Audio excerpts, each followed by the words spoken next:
Just a fair warning, people might be triggered by this video. I'm not meaning to go at anybody. If I'm calling anybody out, calling up myself. This is just a collection of my thoughts as normal for the record. I hate social media. No, I don't. That's actually a lie. I hate the negative things that it's done to our society. You know, we live in a world that's dominated by social media. People are on their phones for an average of 3 hours a day, and in that time we see a lot of information. Over 95 million photos and videos are shared per day on Instagram, which equates to almost 4 million posts per hour. But I'm not here to talk about any of the mind-boggling facts about social media. I'm here to talk about its effects, mainly on our young people, mostly people under 30. Sorry, people over 30, that doesn't mean you're old, it just means, yeah, you're old. See, I never got bullied as a kid. In fact, at our school, it felt like everybody was just one big group, right? There were no cool kids or nerdy kids or anything like that. It was just a group of kids. But with the rise of designer clothes over the past few years, it's scary to think about how kids these days are treated at school when it comes to their clothes. It seemed like when I was in high school, designer clothes were only for people that had like money, like real money. But then after graduating, it seemed like the designer market exploded out of nowhere and everybody had it. Maybe it's because it was more accessible than I thought. Maybe I was just naive, or maybe, I kind of figured it out because that's when I started working and I started making a little bit of money. Anyway, as I said before, it's so easy to scroll on Instagram and see who's wearing what, and then it makes you feel inferior to them. Oh, look, this guy got those shoes, or this girl got that bag, and I'm gonna be honest. I used to do this all the time when I was into shoes. I always wanted to be the person that had the best shoes, right? I always wanted to be that kid because I never had money as a kid.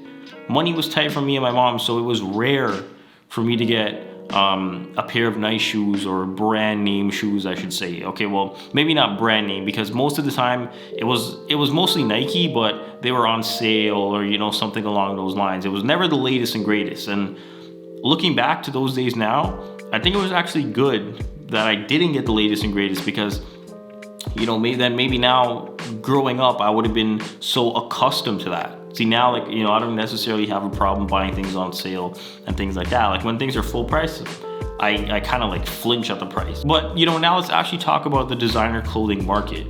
To the people who buy designer clothes, why? Why are you spending all this money to look good for other people? I genuinely want to know. I know it's a little bit of a higher quality, but let's be honest. That shirt is not worth $625. It's literally string or thread that's strung together in red, black, and white for $625. And let me be clear, I'll call myself out too. I'm not wearing Walmart clothes. I'm not wearing regular clothes. I'm wearing Nike. And one of these tracksuits is $300, and I have 7 of them. So simple math says that 300 times 7 is $2,100. I spent $2,100 on Nike clothes. We all see the marketing. Nike makes these amazing commercials that make you think you can do anything. But Walmart doesn't make their commercials like that. They don't even make clothes like that. That's why when you want clothes, you're persuaded to what you saw most, or what you saw most people wearing. And most people are wearing Nike. And I'm not gonna sit here and say I'm a saint or a god or anything like that. The Nike marketing team finessed me. I got finessed. And again, when you're growing up, what's one of the first logos you remember? The big golden arches, McDonald's. They're finessing everybody too. Every kid thinks that McDonald's, it tastes good, and it's good for you, and they make all these commercials how their animals are grown on a farm and this and that, but you don't see the dark side of it. You don't know that eating McDonald's every day is terrible for you. We're all victims of marketing, and I'm gonna be honest, it's genius marketing. You have TV ads and billboards and newspapers, and you're bombarded with ads everywhere you go. Back to the shirt from before. Why is it $625? What makes that shirt $625? What makes this sweater worth $150? I look at some of these prices and it's just outrageous. Imagine if instead of buying that shirt for $625, you bought a $25 one and you invested the other $600. That shirt, that's $600, probably loses 30% of the value the second you cut the tag off and put it on, just like when you buy a new car and you drive it off the lot. And you know, I know that for limited items, you can buy them and resell them for a profit. But let's be honest, most of the time something isn't limited, and when it is, you're probably not getting it unless you have some type of bot on your computer or you know somebody at the store or something like that. And I hope that if you did get your hands on a limited item, you held it and resold it for a profit and kept the money. So here I am, as you can see, I got my Gucci shirt on. But you know, real quick, I just wanted to show you something with this interest calculator. So as you can see, let me turn the camera around. As you can see from here, this was just for the video. So okay, let's look at this shirt, right? This shirt, as you can see, is $625, right? It's probably a little exposed, but that shirt is $625, okay? So let's go to this interest calculator. So let's say that for the video, you know, you bought a shirt that was $25 instead of $625 and you invested the other $600, right? So here we go to this interest calculator right here. Boom, there it is. So as you can see from here, our starting principal is $600, right? Our annual contribution is $0 because you're not, you're not putting anything else. Monthly contribution is 0. You contribute at the beginning. The interest rate is 8% annually over 40 years, and your inflation rate is 3%. So over the last like 90 years or something like that, let me flip this around. Over the past like 90 years in the market, like it's averaged about 10% a year, right? So if you invest $100, then at the end of that year, then you have $110, and then you have it's like 12 or whatever it is, right? So it averages about 10% a year. That's good years, bad years, and everything like that. So if you invest that $600 that you didn't use to buy the Gucci shirt at 8%, not even 10, at 8% annually. I'm 25 right now, so let's say I invested $600 now. From age 25 until age 65, you will have end balance, as you can see right here, $13,000. $13,000 from $600 over 40 years. So, I mean, at that point, you just have to ask yourself, is that Gucci shirt ever gonna be worth $13,000? Probably not. And again, same thing with me. I could have, instead of buying this watch, this Apple Watch, I could have invested and I could have bought Apple stock, right? And Apple stock was what, like when I bought the watch was September. Apple stock was like what, $107. Now it's $130, right? So I would have made about $20 a share. I would have had 5 shares or something like that, whatever it is. I would have made $100 plus. I would have had my $600. This Apple Watch is never going to be worth more than the retail price because I opened it, I used it, it's been used for September until now is what, 7 months, 6 months, 7 months, something like that. So it's never going to be worth the retail price for it ever. So, and just like I said, the second that you cut the tag off that shirt and you put it on, it's just like a car. It's going to drop the value, right? So then all of a sudden your $600 turns into maybe $400, right? Even if you only wear it once and whatever. So, I mean, at the end of the day, I'm not telling you what to do with your money, but basically what I'm trying to say is, I want you to think before you purchase something, right? I made multiple videos about, like needs versus wants and stuff like that. I'm not saying you have to watch those, but just think before you buy something, right? I made the mistake with this watch, so I'm hopefully telling somebody now that is looking to buy a Gucci shirt or looking to buy an Apple Watch, and hopefully this video will help them change their mind. And then in 40 years, I get like a hologram message from somebody saying that, thank you for your video, and now I have $13,000 instead of spending $600 on that Gucci shirt or that Apple Watch or whatever it is. So I'm not telling you how to spend your money, I just want you, I think it's called opportunity cost or something like that.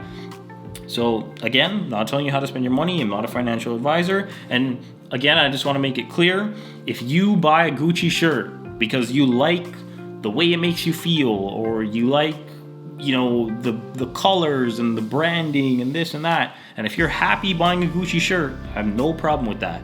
The only problem I have is when people buy, say, a Gucci shirt, say an Apple Watch, and then they complain that they don't have any money, right? Or they want to quit their job, or they want to, do whatever. Well, then, you just bought a $600 Gucci shirt. So that was a pretty big mistake if you ask me. If you make $100,000 a year and you buy Gucci, sick. That's good for you. If you make $100,000 a year, I'm proud of you. That's good. But don't go if you're making $20 an hour and you have to work, what? I mean, how many hours is that? 20 times 5 is 100. That's 5 hours. So you have to work 8, 16, 24. So you have to work 3 days in a row to be able to buy that Gucci shirt. I mean, if you asked me a couple years ago, I don't have any designer stuff or anything like that. If you asked me a couple years ago, I would have had no problem spending $600 on a pair of shoes. Now, that $600 could definitely be used in other ways. So, yeah, that's it for this segment. And that's exactly what people with money do. They buy things that go up in value. They don't spend their money on Apple Watches and Nike clothes and Gucci shirts. And if they do, it's a very, very small percentage of their net worth. You'd never catch Mark Zuckerberg with a Gucci shirt on. And he's worth what? $100 billion? This guy's playing GTA 5 in real life. He wears regular clothes just like Bill Gates and all the rest of those other guys. They make money and they invest it back into their business or themselves or whatever it is. What do you think rich people do? When they discover something, they tell other rich people, and that's how they make more money. They have a little wine and cheese party, and they talk about what everybody's buying and how they can buy the stock for that company. John, what's one thing I love more than money? Seeing these kids going and buying Nike stuff to give us more money. Oh, Tim, you're too funny. But, it's not that funny. This Chardonnay is quite awful. Rich people don't buy Nike shoes. They buy Nike stock and regular shoes, so that when regular people like me go buy Nike shoes, I'm giving my money to Nike and the investors while getting a product that made me look and feel good temporarily. But who's really laughing? Them. Who do you think is laughing when you get out your credit card to buy an iPhone 12 Pro Max for $1,900? The investors are laughing. The guys with all the shares. Tim Cook is sitting there laughing at you because you just bought him another Ferrari. But you know what? Let me just chill. Let me end the video on a chill note. This video basically turned into a rant, I guess, of sorts, but it all goes back to the things that we see on social media. We see our favorite athletes post their lifestyle, and we see, and we think, oh wow, look how good they're living. And I'm just here like a normal person. But now think about the people in third world countries that would kill for what you have. Running water in a house, maybe even food, throw food in there. That's why I'm kind of thankful that I grew up without social media and a phone, because when we went outside to play, we actually played. We didn't just go outside to sit on our phone. There were no distractions. When you were eating dinner, nobody had phones. So you had to sit and actually talk to whoever was with you, which is in my case, Chester. So who do we blame for this? Do we blame celebrities for posting about their lives? Well, not really, because we do the same thing also. Do we blame the parents? Well, most parents are probably trying their best and they can't see what their kid is consuming 24 hours out of the day, 7 days a week, so we can't blame them either. Do we blame the kids? Well, I think it's no, but it's also a yes. I look at it like this. The good thing about social media is that you can curate your feed in a sense.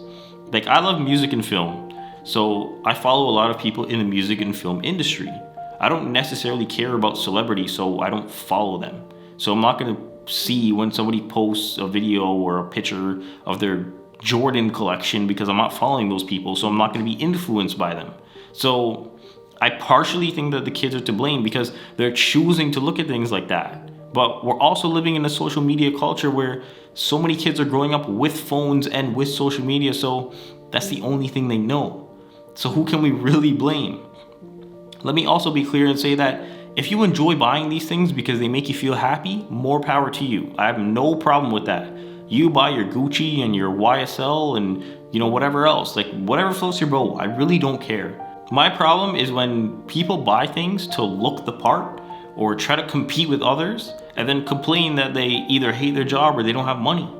Because that's when you have to look at, where your money is going. Anyway, I have no idea what this video was, but I hope it opened your eyes in some way and kind of makes you think differently about buying things and the mindset behind us buying things. Like, if I was thinking about it that way back when I was gonna buy my Apple Watch, I probably would have got, a lower tier one, or maybe I wouldn't have even got it at all because I had to be smart with my money. But again, I'm gonna sit here and I'm gonna tell everybody the truth. I have nothing to hide. I messed up. I bought the Apple Watch, but you know what? I've now learned my lesson. So, like I said, I hope I opened your eyes in some way, and I hope that I brought you some sort of value. And as always, thanks for watching.